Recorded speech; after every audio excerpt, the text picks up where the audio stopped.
Muy bienvenidos a todos.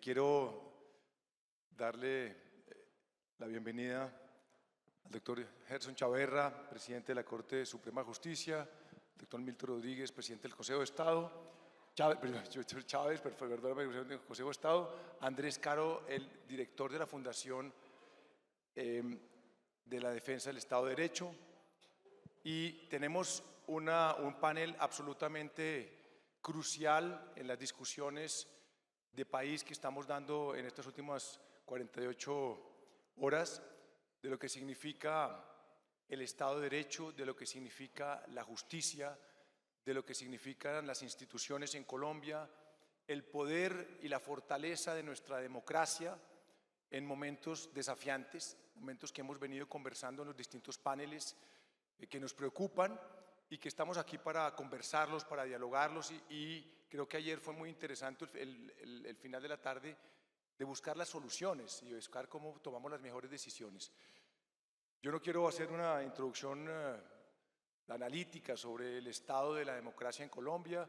Creo que la introducción de Fernando en la mañana de ayer fue muy esclarecedora sobre los desafíos que tenemos, pero creo que aquí tenemos unos representantes, los máximos representantes de la justicia en Colombia, una fundación recién creada en cabeza de un joven que aquí está sentado, un joven que está asumiendo un nuevo liderazgo desde la sociedad civil y por eso está aquí sentado con estas dos grandes personalidades.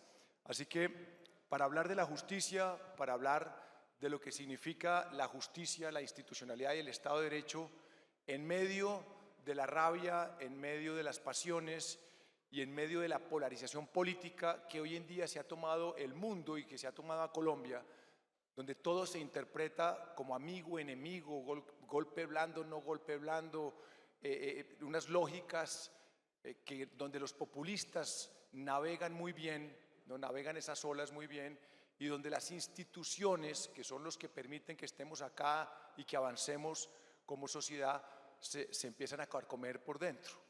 Para eso y para fortalecer nuestra democracia y nuestra institucionalidad y sobre todo el papel de la justicia, hoy es que tenemos este panel. Así que quiero en ese sentido darle la palabra al doctor Chaverra para que nos plantee esa visión como representante de la Corte Suprema de qué significa impartir justicia y ser representante de la justicia en esta realidad tan tensionante y a veces tan compleja.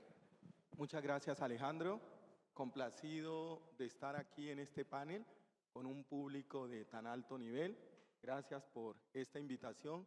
Usted ayer describió este evento como un canto a la vida y al pluralismo y realmente coincido con ese punto de vista. Saludo cordial a mi compañero, el doctor Milton Chávez, presidente del Consejo de Estado, y al doctor Andrés Caro, a quien hoy tengo el gusto de conocerlo. Evidentemente, cuando uno mira el diseño institucional, nuestra constitución política tiene una parte dogmática y una parte orgánica. Pero lo más importante a destacar es que toda la constitución política está transversalizada por la noción de Estado social y democrático de derecho, sobre la cual se fundamenta y se erige el Estado colombiano. El ideario de nuestra constitución política, es importante repetirlo en este escenario, está contenido en el preámbulo de nuestra Carta y es buscar la consolidación de un orden político, económico y social justo. Para alcanzar este fin fundamental surge de manera importante y cardinal dentro de la estructura institucional la presencia de los jueces de la República. Pero esa presencia institucional de los jueces de la República tiene que estar preservada por la garantía de jueces independientes y autónomos. La sociedad colombiana toda, tanto desde el punto de vista institucional como la sociedad civil, siempre debe tener como ideario central la defensa de esos dos grandes principios, que contemos con jueces que puedan desarrollar su función de manera autónoma y de manera independiente, porque la independencia judicial no es una prerrogativa en favor de la administración de justicia, es una prerrogativa en favor de los ciudadanos.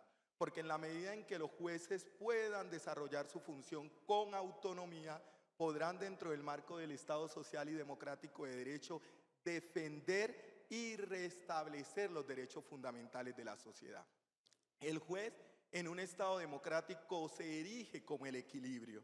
Como le destacaba ayer el doctor Fernando Carrillo, es el freno y el contrapeso del ejercicio del poder, a través del control de las actuaciones de las actividades públicas, a través del restablecimiento de los derechos frente a los conflictos, a través de esa regulación que hace de la actividad económica, del aspecto ecológico.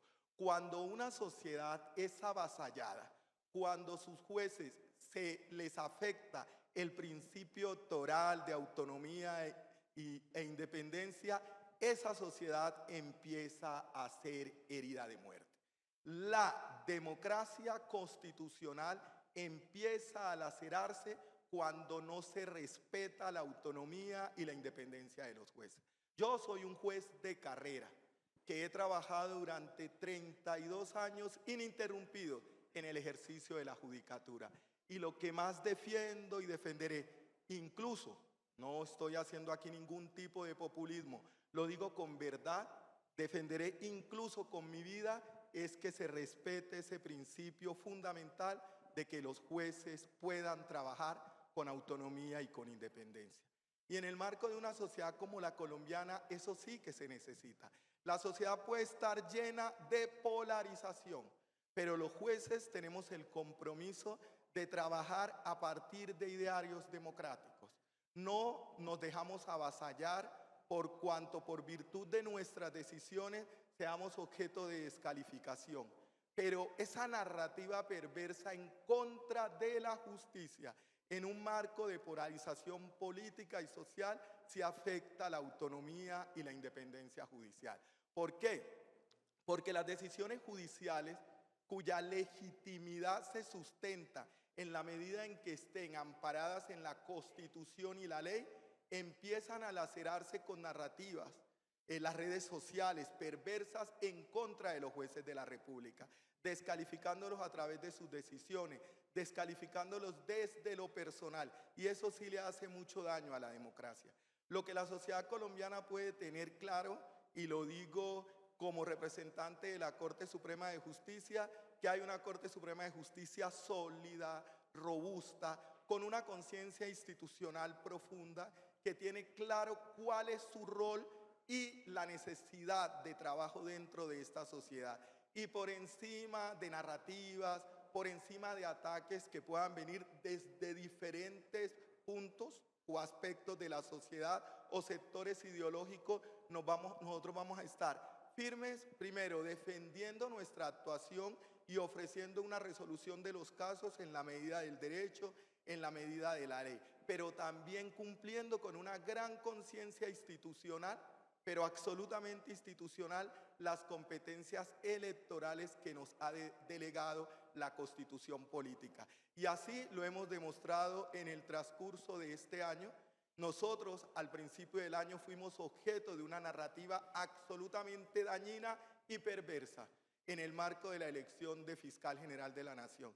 Pero nuestra conciencia institucional, nuestra fortaleza, le demostró a la institucionalidad colombiana y al país entero que había una Corte Suprema de Justicia sólida, que tenía conciencia de su compromiso institucional, y hemos ido sacando adelante cada uno de los procesos electorales que nos corresponde desarrollar, porque es una competencia que también está erigida como equilibrio en el ejercicio del poder. De manera que nosotros vamos a estar siempre valientes, fuertes, enfrentando las tempestades, defendiendo la institucionalidad, pero siempre demandando de las instituciones que el concepto de autonomía e independencia judicial se preserve. Y finalmente, ya para concluir esta intervención en este punto, mientras la sociedad colombiana sea consciente que el actual diseño de elección de magistrados de la Corte Suprema de Justicia, del Consejo de Estado, de la Corte Constitucional, se mantenga, desde que mantengamos ese diseño de elección, eso es pilar fundamental de la autonomía y de la independencia judicial. No permitir que la política se introduzca en la elección de los miembros de las altas cortes, porque mientras el origen de nosotros esté preservado, la sociedad colombiana puede estar tranquila que habrá una rama judicial independiente, autónoma, comprometida con la defensa de los valores democráticos.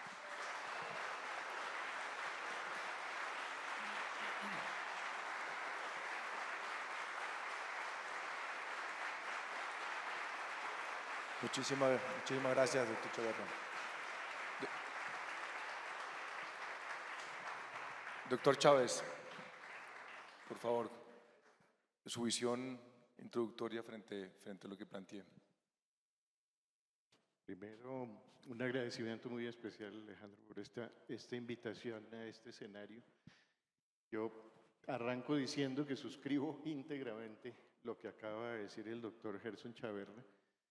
Y además quiero llamar la atención de una cosa, no es usual que los jueces estemos en eventos como este. Además tengo que decirlo. Y lo quiero agradecer profundamente porque sé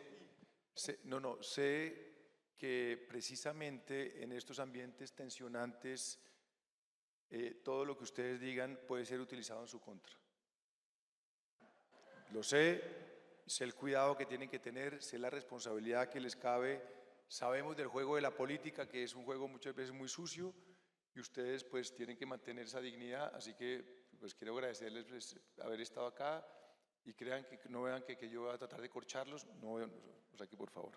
Y decía esto porque incluso yo creo que comparto con el doctor Gerson que somos de los jueces chapados a la antigua, que decimos los jueces se pronuncian es a través de sentencias, a través de autos, y la verdad ese ha sido el criterio que ha habido en los últimos tiempos en la rama judicial, y es lo que hubiésemos preferido normalmente que se hubiese dado. Sin embargo, yo tengo que partir de que nosotros en la rama judicial hemos tenido tiempos difíciles y los reconocemos, y somos conscientes de la necesidad de que la ciudadanía tenga confianza en la rama judicial. Ese es un factor absolutamente relevante. O sea, si la gente no tiene confianza en sus jueces, estaríamos en una situación mucho peor. Y eso nos ha obligado a salir a contarle a la gente. Yo incluso llamo la atención de esto. No estamos en un plan de responderle a nadie. Estamos en un plan de contarle a la gente qué es lo que estamos haciendo al interior de la rama judicial y por qué pueden confiar en los jueces en general. Aquí el doctor Gerson acaba de señalar unos aspectos que son muy importantes. La manera como los jueces llegan a ocupar los cargos, que esencialmente son cargos de carrera, o sea, son personas que llegan por concurso de méritos después de hacer unos exámenes rigurosos, de hacer unos cursos que se demoran un tiempo, llegan a ocupar esos cargos para darle garantía a los ciudadanos de que se va a fallar conforme a la Constitución y conforme a la ley, porque nadie va a acudir, cualquier conflicto que ustedes tengan, no se va a acudir ante una persona que saben previamente que va a fallar en contra suya y a favor del otro. Se acude a un juez con el ánimo de que sea imparcial y que resuelva el conflicto. Nadie en general, además, seguramente los aquí presentes, nadie quiere verse envuelto en un problema judicial. Eso es como las enfermedades. Uno no quiere ir a donde el médico. Pero cuando le toca ir a donde un juez, la idea es que encuentre un juez que sea imparcial. Y para que sea imparcial, tiene que ser autónomo. No le puede deber el cargo a nadie. Y eso es una de las cosas que yo insisto y le digo en general aquí, cuando llega un juez a un cargo nuevo, cuando llega un magistrado a un tribunal, cuando llega un consejero de Estado o un magistrado de la Corte, nadie le puede reclamar que gracias a mí está en ese.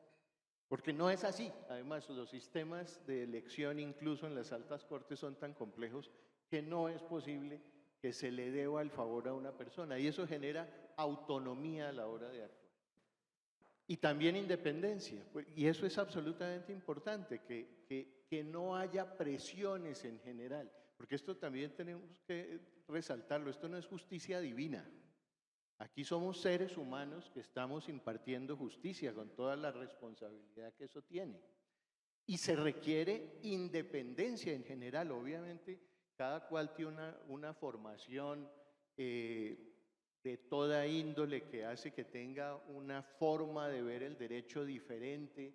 Y eso también es garantía, porque hay diferentes puntos de vista que se controvierten en una sala. Por eso los jueces son, al final, cuando resuelven apelaciones, cuando resuelven casaciones, cuando resuelven revisiones, son colegiados precisamente para que haya diferentes puntos de vista que permitan llegar a la solución correcta. Pretendemos siempre eso, llegar a la solución correcta en los conflictos que se presentan. Por eso, dijéramos, insisto, lo que quiero es no responderle a nadie, sino enviar ese mensaje de que en la rama judicial en general tenemos una conciencia de eso, y por eso en este momento nos ha tocado es salir a decir, miren, nosotros seguimos siendo autónomos, seguimos siendo independientes, no por capricho propio, sino como decía el doctor Gerson, porque eso es lo que le da garantía a quien acude a un juez. Si el juez no es independiente y no es autónomo, la persona no tiene garantías de que le resuelvan sus casos. Muchas gracias, doctor Chávez, muy amable.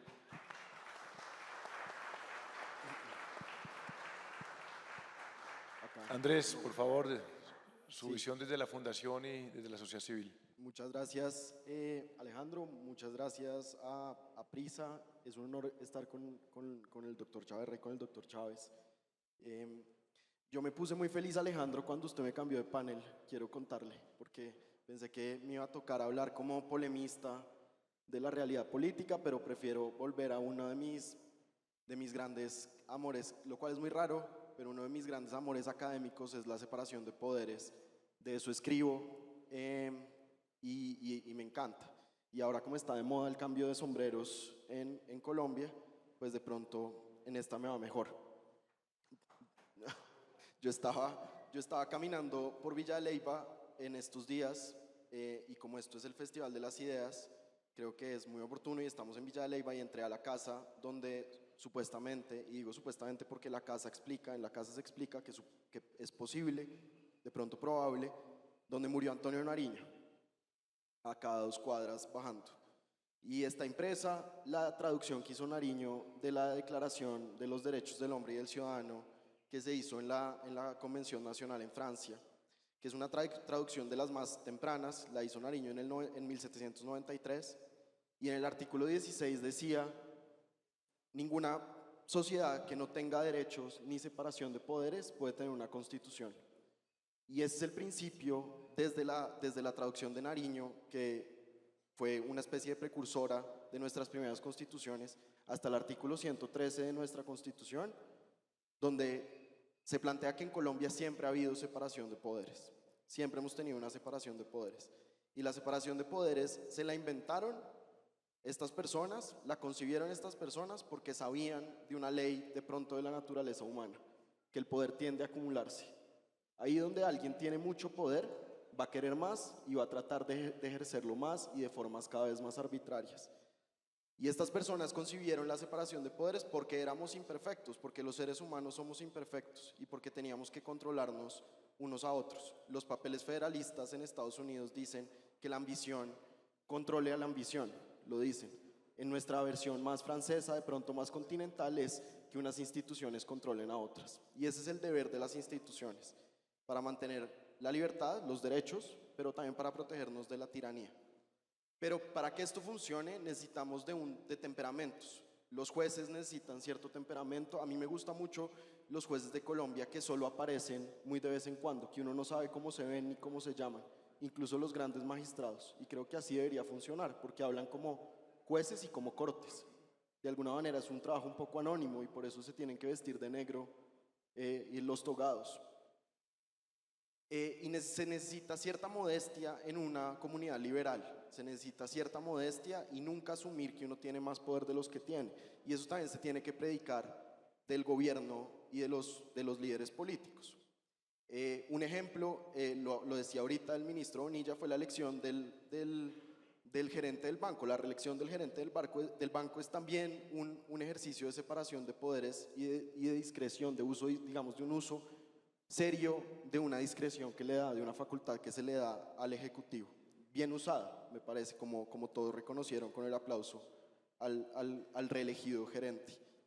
En ese sentido, es preciso que reconozcamos que la separación de poderes nunca nos va a llevar a un estado ideal, pero de eso no se trata. Nunca fue un proyecto utópico el de Nariño, ni el de la Revolución Francesa, ni el de Estados Unidos, ni el de la Constitución del 91. Es progresista. Y la separación de poderes lo que permite es que haya correcciones. Si el Congreso hace algo inconstitucional, la Corte lo tumba y se lo devuelve al Congreso. El Congreso puede reformar la Constitución. Si hay una campaña que viola unos topes, el Consejo Nacional Electoral puede sancionar la campaña. Cada persona, cada funcionario tiene unos fueros y se respetan. Y así más o menos se va construyendo, digamos, en nuestro sistema de progreso y de verdad en Colombia. Pero eso requiere deferencia, requiere que se reconozca que ninguno de los poderes, ni los jueces, ni el presidente, ni el Congreso hablan absolutamente por el pueblo, ni tienen la voz del pueblo, sino que el pueblo, la voluntad popular, se sintetiza alrededor de los poderes públicos, incluyendo los jueces.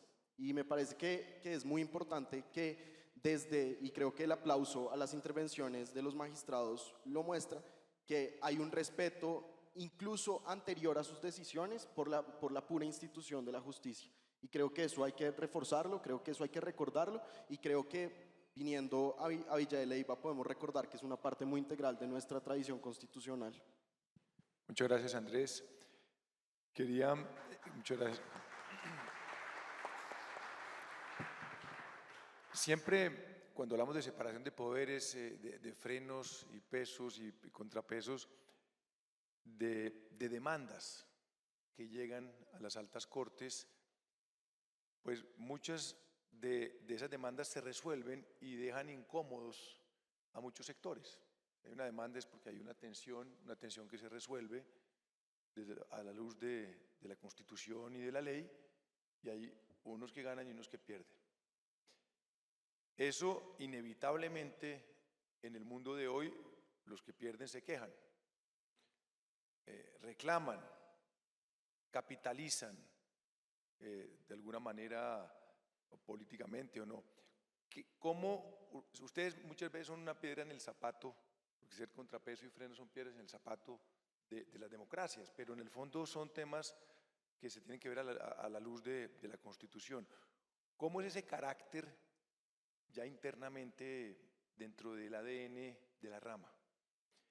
Y lo digo no a la luz de lo que pueda pasar hoy y de las decisiones que tienen, que no vamos a entrar en detalle por obvias razones, sino a la luz de lo que ha sido el papel de la rama a lo largo de los últimos años en Colombia, que han tenido que tomar decisiones difíciles.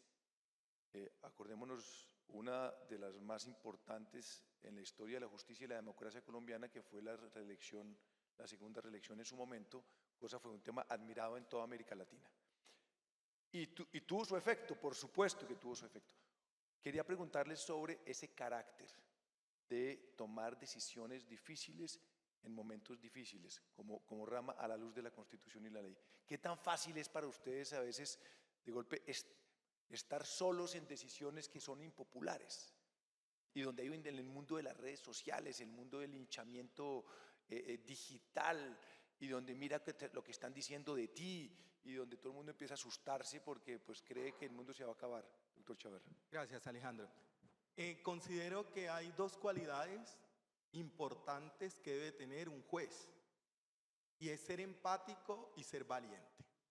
La empatía, porque los jueces de la República debemos sentir el dolor, la necesidad, la angustia de esa persona que acude al estrado judicial a plantear un problema y que aspira que por los cauces institucionales y bajo un concepto de civilidad sea resuelto. pero también se debe tener una gran fortaleza de espíritu. Eso es la valentía. Porque el juez, al resolver la causa, debe tener como norte central la Constitución y la ley. Como dicen o decimos los abogados penalistas, resolver en la medida de la prueba y del derecho. Y a partir de esa visión, tener una fortaleza interior grande que por encima de ese linchamiento social, por encima de esas ubicaciones que perversamente en una narrativa perversa de las redes sociales quieren pintar la administración de justicia como un partido de oposición, que eso es una manera de descalificar a la administración de justicia. El juez debe sobreponerse ante todo ese tipo de manifestaciones y hacer su trabajo en conciencia y en derecho. La Corte Suprema de Justicia, a través de su historia, ha dado muestras de su fortaleza institucional. La Corte ha sido, y especialmente en momentos de mucha turbulencia para el país, enfrentó con toda la fortaleza el tema del paramilitarismo. Tenemos para mostrar históricamente las condenas de la Corte Suprema de Justicia frente a ese flagelo social tan espeluznante, no solo desde la conformación de grupos ilegalmente armados, sino también de cómo enfrentó lo que se conoció como la parapolítica. Y en esa época la Corte Suprema de Justicia fue objeto de ataques terribles, pero estuvo ahí sólida, fuerte, demostrándole al país y a Colombia su fortaleza institucional. Igualmente, la Corte Suprema de Justicia ha procurado develar todos los actos relacionados, por ejemplo, con la toma al Palacio de Justicia, a través de condenas ejemplares, porque la Corte, a través de sus decisiones, ha dejado claro que tanto la toma como la retoma fueron actos criminales. Y en virtud de eso, la Corte Suprema de Justicia ha estado presente y vigente en ese tema. En el tema de los actos de corrupción, tiene la historia ahí para mostrar cómo la Corte Suprema de Justicia ha sido una abanderada en la lucha contra la corrupción, en sanción a los responsables, tanto funcionarios de un nivel básico como los más altos funcionarios del Estado, que han sido sancionados y condenados por la Corte Suprema de Justicia. A pesar de los ataques institucionales, ha estado de frente la Corte trabajando. En el campo del derecho social, la Sala de Casación Laboral ha dado muestras y ha sacado líneas jurisprudenciales extraordinarias que han reivindicado el derecho al trabajo y el derecho a los trabajadores y a la seguridad social. Y en materia civil también los avances han sido muy importantes, no solo en temas de respeto y de equilibrio con la naturaleza, sino también en temas relacionados con el consumidor, con el tema de los derechos sociales. Hace poco sacaron una decisión extraordinaria relacionada con los hijos de crianza y los derechos que tienen en el ámbito familiar y social. De manera que nosotros, la historia muestra la valentía, la fortaleza, y en todos los momentos de la historia con valentía, a pesar de los linchamientos morales, a pesar de las descalificaciones, porque en este mundo digital, como usted lo destaca, Alejandro, las redes sociales se han vuelto el escenario y el canal más impune para la injuria y la calumnia. Y entonces en los procesos que nos tocan adelantar, siempre vienen unas manifestaciones tendientes a deslegitimarnos. Quiero volver a recordar, en el marco de la elección de fiscal general de la Nación, existía una narrativa planteándole al país que nosotros no teníamos vocación de elegir fiscal general de la Nación.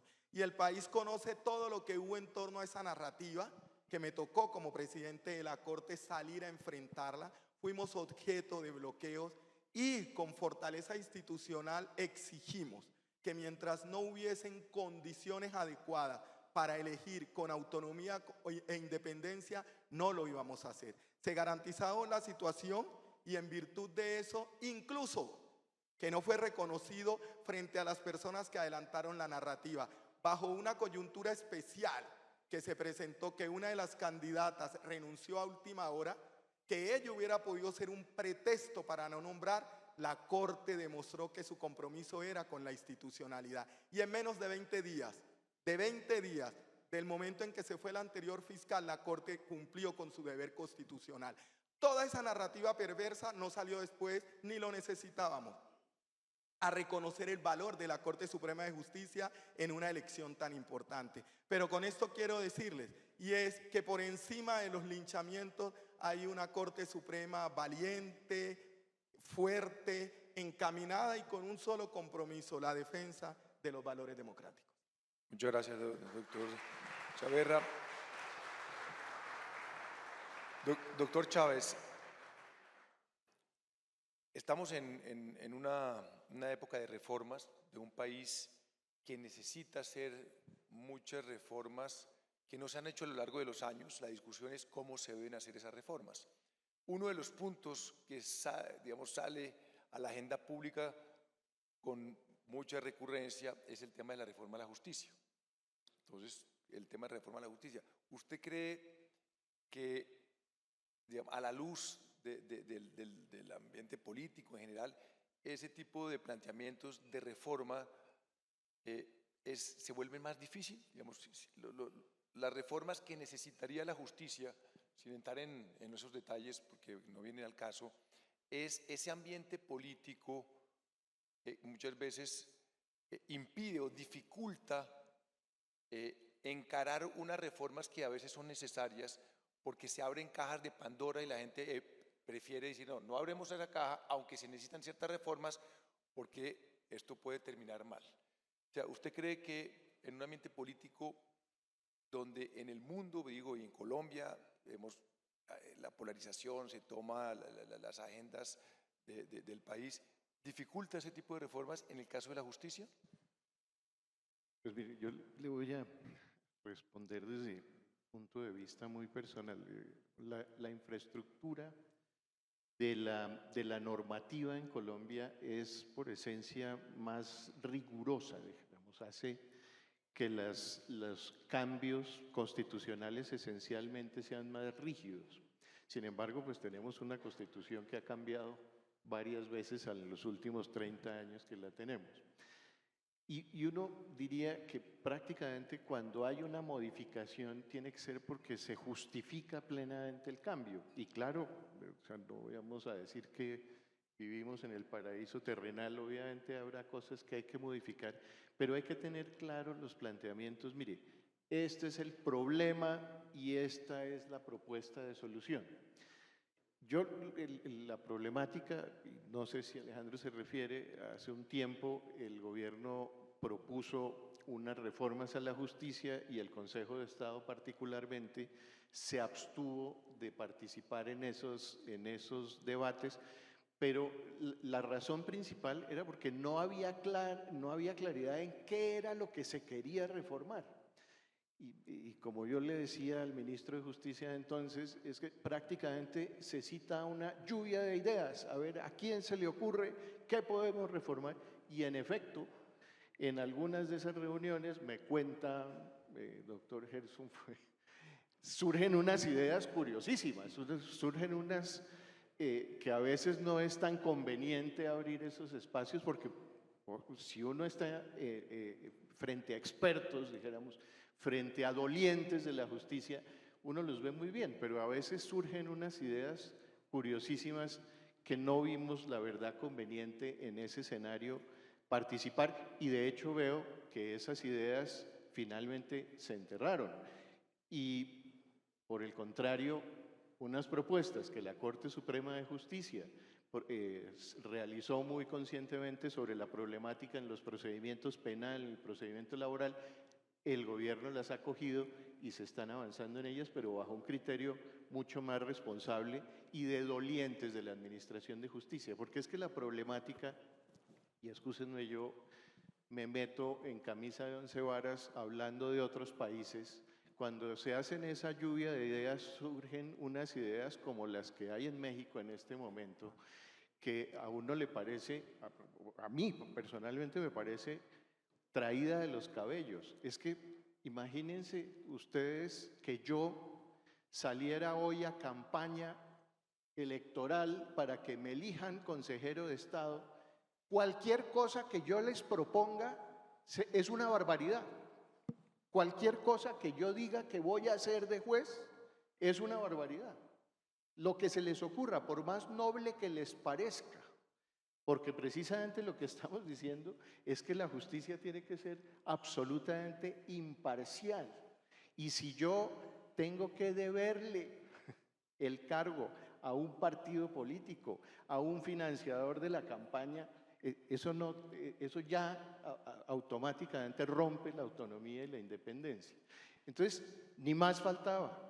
Las reformas, y como aquí estamos planteando dos ejemplos a propósito de los procedimientos penal, del procedimiento laboral que el gobierno ha acogido y que está impulsando precisamente esas reformas, se está avanzando en otras reformas en la jurisdicción agraria, ni más faltaba, son reformas que son responsables, en las que intervenimos en general los jueces, nos preguntan pues qué opinamos, y eso está bien, pero cuando se trata de reformas, es que no me gusta decir adjetivos, pero improvisadas, pues es muy difícil llegar a acuerdos a partir de esa situación. Muchas gracias, doctor Chávez. Para cerrar, Andrés, yo creo que este es un muy buen espacio para que usted cuente el papel que está jugando, por qué nace esta fundación en defensa del Estado de Derecho, y que nos cuente un poco ese papel de la sociedad civil frente a la luz un poco de la importancia de defender la institucionalidad. Sí, y gracias, Alejandro. Yo siento que, y quería retomar un poco la discusión acá, yo siento que no es que todo lo que hagan los jueces sea libre de crítica, y creo que hay mecanismos para criticar a los jueces desde la opinión pública y se puede hacer muy bien. Yo, por ejemplo, creo que hay un problema de diseño institucional con las facultades electorales de las Cortes. Pues eso uno lo puede discutir. Eso puede ser bueno, puede ser malo. Yo creo que no es muy bueno, pero se pueden tener discusiones. Pero una de las premisas liberales y de una democracia, digamos, republicana como la nuestra, es que hay una separación esencial entre la ley y la política. Algunas corrientes críticas, filosóficas, dicen que eso es mentira. El marxismo diría eso es mentira. La ley es política, siempre, pero nuestra premisa liberal es que la ley y la política están en planos distintos, de alguna manera. Entonces lo que hacen los jueces cuando fallan, pues no es político, es cumplir la ley. Obviamente, lo ideal sería que se redujera al máximo la presencia de los jueces en las actividades políticas. Obviamente, prevenir del todo la campaña electoral para elegirlos, que es lo que terminó pasando en México, que es terrible, pero de pronto también quitándoles funciones electorales, pero esa no es la discusión que vamos a tener acá. Entonces, volviendo a la pregunta de Alejandro y la oportunidad que me da y que agradezco mucho, hace 3 años y medio, con algunas personas que están acá presentes, incluyendo al doctor Carrillo, Luis Guillermo Vélez, entre otras muchas personas que están acá, Carlos Enrique Moreno, decidimos fundar la Fundación para el Estado de Derecho. Sentíamos que había un vacío en Colombia en la defensa de estos principios como la separación de poderes, como los derechos de primera generación. Hay otras organizaciones excelentes en Colombia que han trabajado en otros temas, pero sentíamos que había una oportunidad. Lo que estamos haciendo desde hace más o menos 2 años, financiados por algunas fuentes colombianas, pero también con financiación de cooperación internacional, ha sido, por un lado, tenemos un área de ideas en que presentamos unos papers, ponemos unas ideas, analizamos proyectos de ley en el Congreso para prevenir de pronto posibles demandas de inconstitucionalidad, digamos, para que el proceso sea correcto. Y también estamos haciendo litigio estratégico con algunos temas que nos importan y que creemos que en Colombia pues hay que hacer, algunos temas de paz total, algunos temas de seguridad energética, etcétera, etcétera, que estamos trabajando con un equipo excelente de abogados de la Fundación. Bueno, pues muchísimas gracias y felicitaciones por el trabajo que están haciendo en la Fundación.